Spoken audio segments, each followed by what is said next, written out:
so many people are so used to feeling like shit, they don't know what feeling good feels like. I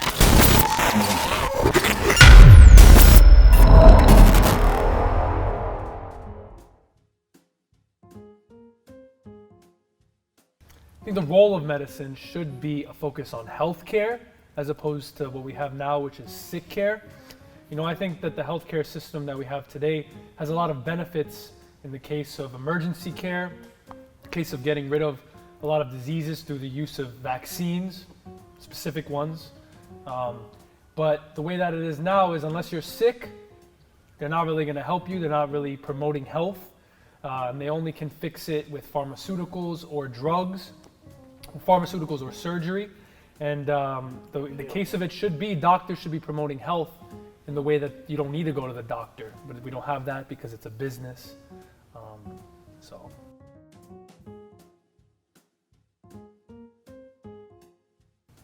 Self-discipline, exercise, nutrients, eating properly, supplementing where you need to. I do have a background in dietetics. So in dietetics, a lot of people think that they can take a pill regardless of pharmaceutical or supplement in place of food, but I think food should be your first form of defense versus being like, I take a multivitamin so I don't have to do this or that, which I think a lot of people in pharma industry think that a pill can be a quick fix. So my first step in direction of health is like what I would, and this is actually what I do too for a living, is correct people's lifestyles as far as analyzing what do they do every day. And I don't change people's diet entirely, but I believe that small changes over time lead to large results. So, increasing your water.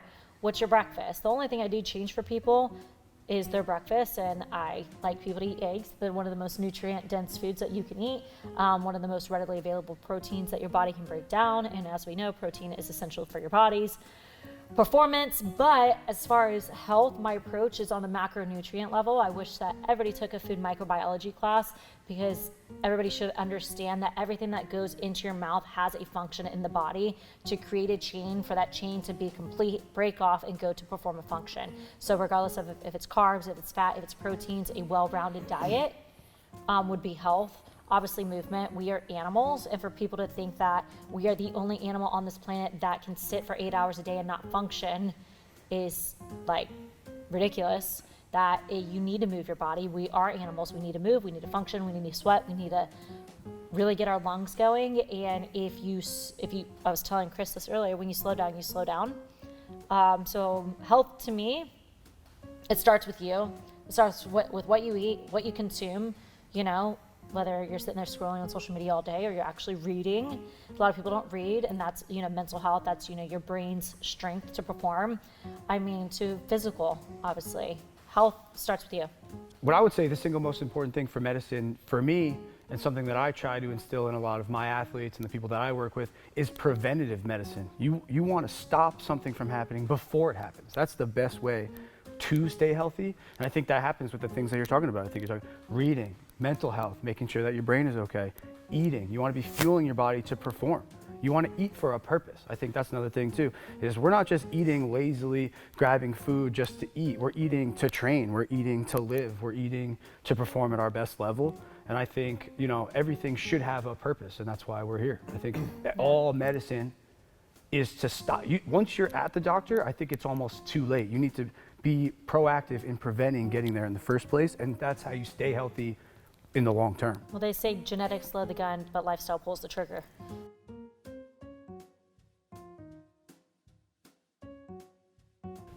So I think that the whole body positivity movement, what is that slogan they say, healthy at every size? I think let's talk about the positives to that, because I think we see, social media, we see a lot of people who are in insane shape.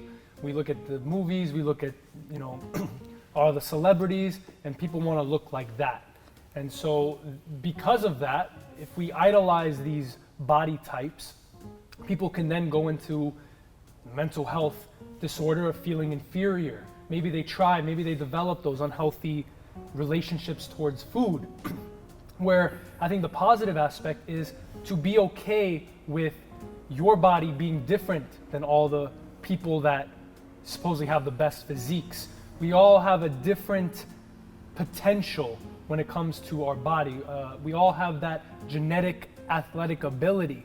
And so I think we should all strive to be the best that we could be without so much comparing to other people. Now, where I think it goes too far is by making it okay to be overweight, making it okay to be unhealthy, saying, no, you shouldn't strive to be healthy because we'll love you at any size. I think that that is the extreme unhealthy part of the healthy in all sizes, the body positivity. There's a limit to it, but we should all strive to be healthy. Maybe not so much focused on the looks, and I think that's where so many people get lost is, I want to look a certain way, where, that's fine, and that's how a lot of people get their foot into the door with fitness, especially with bodybuilding, it's just purely looks. But I think it's important for people to evolve past that and make the connection with how they feel, how they perform, how they move.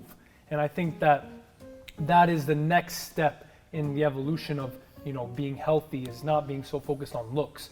But we should all be okay with where we're at, but then we should not just be stagnant. Like if you're unhealthy, if you have if you're pre-diabetic, if you have high blood pressure and you go to the doctor and they say, oh, you're shit out of luck, here's some medication. Like, no, don't accept that. That's when it's not okay to be okay with where you're at. You should work to be the best that you could be without comparing yourself to unrealistic expectations. I do feel like, being positive in who you are is all mental. And it comes down to taking that picture, how you look, how you feel, and how your body transforms over time. Like, just because you're not in a place where you want to be right now, you do need to be positive about yourself and what you can achieve. Because I feel like, I don't know about you guys, but I've been in a position where I wasn't where I wanted to be physically. And I had to kind of have a little bit of tough love where somebody had to come up to me and be like, you're looking a little fat, man. You know what I mean? And sometimes that would be really offensive to somebody else. But to me, that almost sparked it. It was one of my best friends. We're at the beach. I'm having a good time. And he goes, dude, you're looking kind of fat. And I said, wow, dude, I am. And that kind of started me that little bit of tough love where that honesty is there. I'm not trying to put you down, but you need to be honest with yourself in your own mind. Like, okay, this is where I'm at and this is what I want to do. And I think that's what starts the process of being positive in who you are and seeing where you end up. I think a lot of that too, with your exterior is just a reflection on the outside, but I always look at people and I think about the inside too. Mm-hmm. So if you are carrying excess weight as a trainer, how much excess pressure is that putting on your joints? How are you feeling throughout the day? Are you feeling probably a little sluggish? Your heart is having to work a little harder. We look at those x-ray images of the fat surrounding the organs of somebody who may be a little, obese, classified as obese, and somebody who is not. And that should be something I am not here nor there with this body positivity movement, because I just revert back to that internal image of the body and its bodily functions that, we're animals at the end of the day. And if my dog starts to get overweight, I don't let him sleep on the couch all day. I take him out for multiple walks a day because he needs to be moving, right?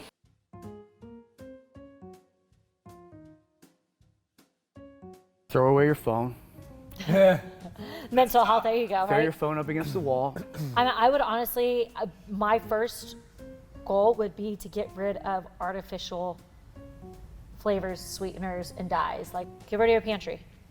I have dry goods, so rice, beans, pasta, stuff like that. But my food, I go shopping relatively often because I buy stuff that has expiration dates. Right, so everybody always says shop the outer rim. Well, sorry, my daughter's Primal Kitchen ketchup that has no high fructose corn syrup is in the middle, right? Yeah. So I look at products like quality, but my advice to somebody else would be limit your processed foods. Obviously I have oats, dry oats, they stay on my counter.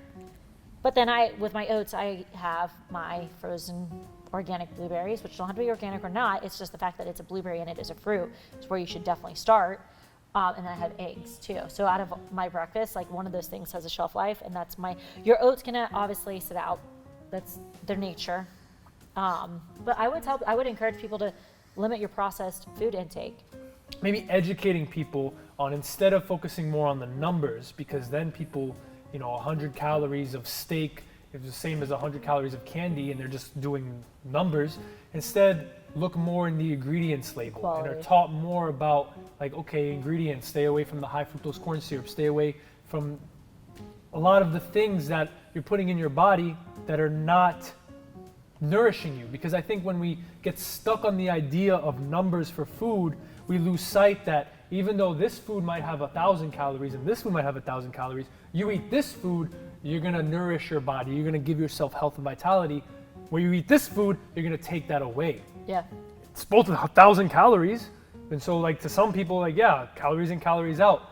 I think that there needs to be more education in like, hey, like this has 1,000, this has 1,000. Forget the numbers. This is gonna nourish you. It's gonna supply your body with what it needs to feel good. Your cells are all made from what you put in your body. Yes. So I think more of an education towards like, hey, the quality of foods. You hit it on the head. Processed foods, try to limit them because processed foods are engineered to hit us in our brain in the reward center to make us eat. It's a lot harder to overeat when you're eating natural whole foods. Yeah. It's harder to eat. It's like if you're used to eating Oreos and Doritos and then you switch to steak and avocado, like you're not going to eat as much because you're going to get full. It may even taste bland if you've like stimulated yourself so much with the processed junk. So I think there needs to be more education, but then you go even more deeper down the rabbit hole and it's like, why is that not a thing? It's because of money. Sick people are a customer. Sick people are a customer, right? The powers that be, whatever that is, do not have a incentive to make the people healthier when they're making trillions of dollars off of, hey, you got this health problem, here's a drug. Hey, you have this that can probably be fixed with this, nah, here's surgery. Like, so it's a whole paradigm shift, which is, and it's not gonna happen on a systemic level because of the profit, so it has to happen on the individual level. Yeah. And we have this tool going off of what you said, throw away your phone.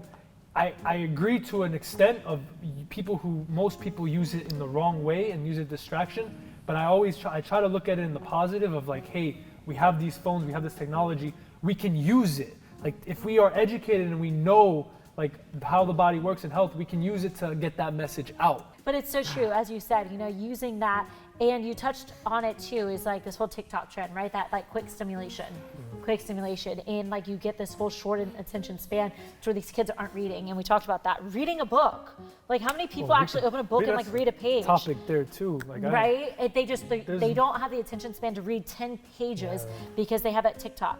I mean, and like we do it here for YouTube. We're like, what's our hook? Yeah. We have to catch you in 5 seconds. We have to catch you in 10 seconds. Like, what's our hook? Because if I don't catch you in 10 seconds, you're scrolling on. You're scrolling on. Next twerk video. Yeah. And just real quick off the reading, because I was like, reading is so underrated. Right? Yeah. It's all about videos. It's all about quick. Like the difference between reading and everything else is that everything else, even audio, that information is already kind of, think about it as being digested for you. Yes. And like you're already taking in the final product. Whereas with reading, you have to first of all use your eyes.